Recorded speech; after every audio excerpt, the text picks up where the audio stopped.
A deal. Another deal. Have we got a deal for you? And sometimes we know where the deals come from. We know the inner workings. Sometimes we don't say how it all came about. That's none of our damn business. But sometimes we don't know. We literally don't know. Just the wine shows up, suppliers got it, and they're like, hey, you like this? And we say, yeah, we do. And they're like, I got a hot deal for you. And we say, thank you. That's what we got here, table 11. Table 11 Chardonnay, Peake Ranch Vineyard, Santa Rita Hills. Peake Ranch is a big deal. Great single vineyard site in the Santa Rita Hills. In the eastern side of the Santa Rita Hills, it's a very cool growing area, but one of the warmer spots in the Santa Rita Hills is on the east side as you head away from the ocean towards Solvang. And you get a little more sunshine there, a little more richness. They probably pick a little earlier than they do on the west side over by the beach, and you get really full, juicy flavors out of these wines from the Peake Ranch Vineyard, from the Pinot Noir and the Chardonnay. They make bigger, bolder expressions of Santa Rita Hills wines, which we actually kind of dig. We dig them just as much as the cooler, racier, more French-inspired west side Santa Rita Hills wines. It's all good in the hood. East to west, this area makes fabulous, fabulous wine.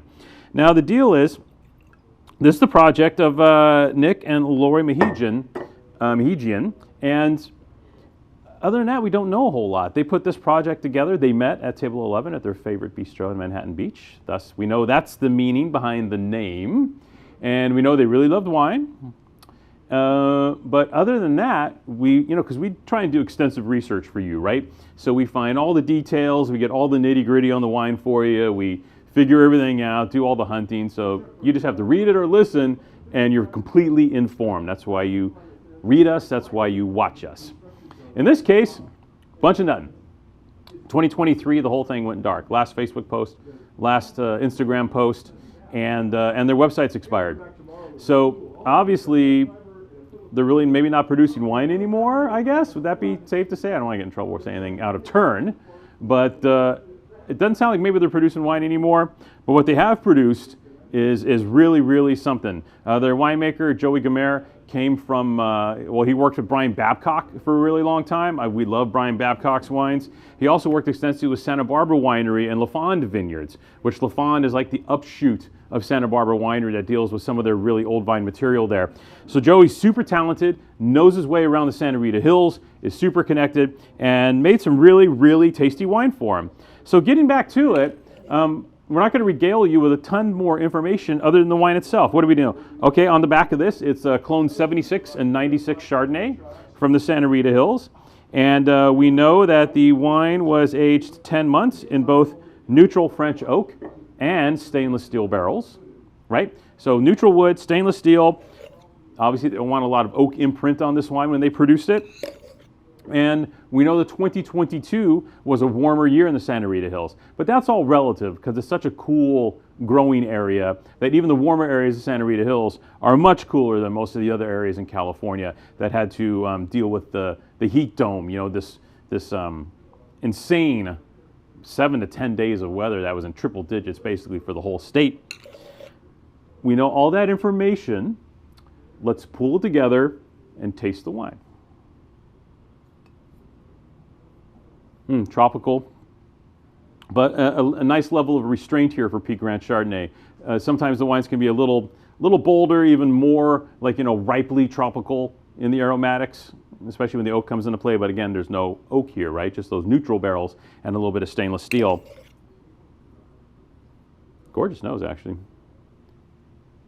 A touch of nuttiness there.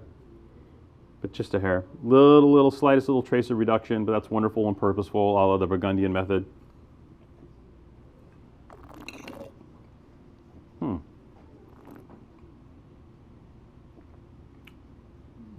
Joy.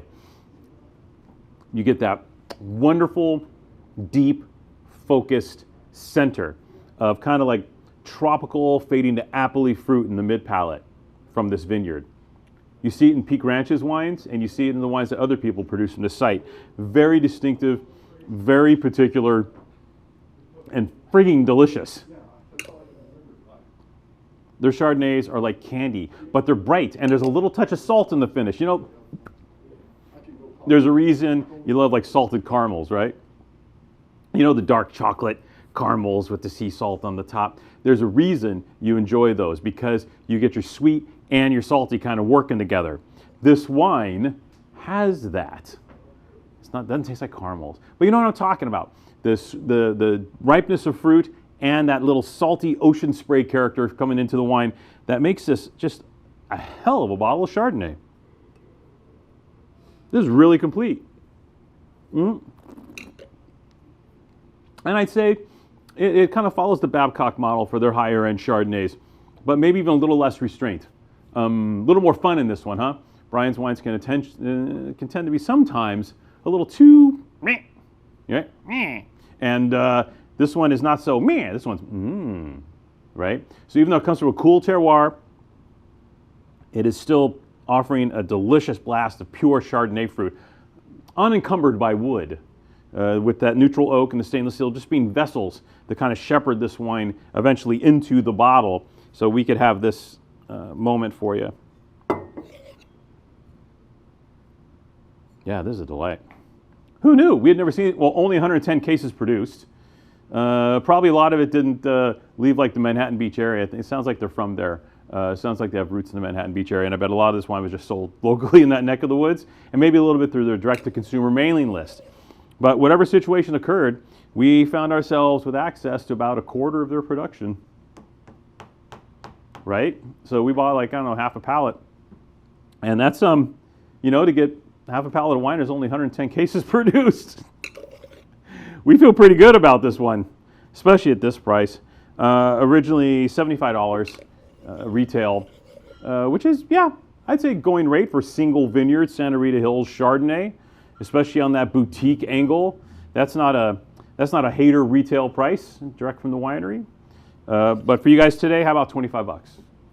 Bang, $24.98 for this Chardonnay. This is a hell of a deal. 2/3 off on brilliant single vineyard micro boutique production Chardonnay made by one of the best, most conscientious winemakers in the Santa Rita Hills. Gang, doesn't get better than this. Click, buy, quick. Cheers.